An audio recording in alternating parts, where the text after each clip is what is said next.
The answer is simple. You prosecute criminals. You target the bad guys. You've said that President Obama wants to take people's guns away, yet under his presidency, gun sales have more than doubled. That doesn't sound like a White House unfriendly to gun owners. That sounds like people afraid the president's going to take the guns away. Of course.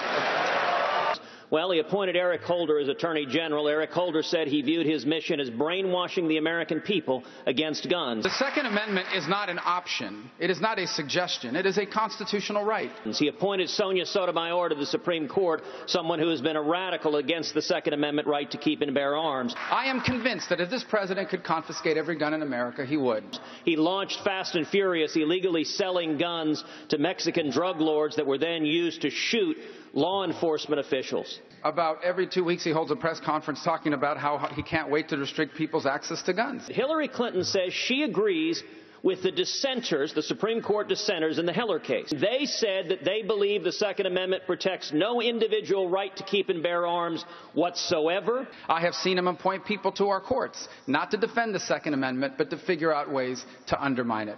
Which means if their view prevailed and the next president's going to get 1, 2, 3, maybe 4 Supreme Court justices, the court will rule that not a single person in this room has any right under the Second Amendment and the government could confiscate your guns. Do you remember when he ran for president of the United States and he was a candidate and he went and said, these Americans with traditional values, they are bitter people and they cling to their guns and to their religion.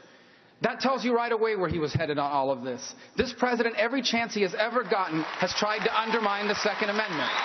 I've got a proven record fighting to defend the Second Amendment. There's a reason Gun Owners of America has endorsed me in this race. There's a reason the NRA gave me their Carter Knight Freedom Fund Award.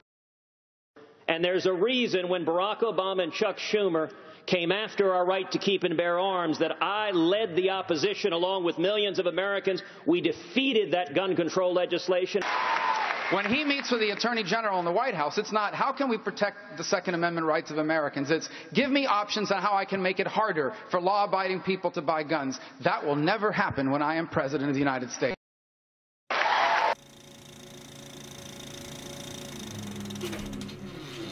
This is not a plot to take away everybody's guns.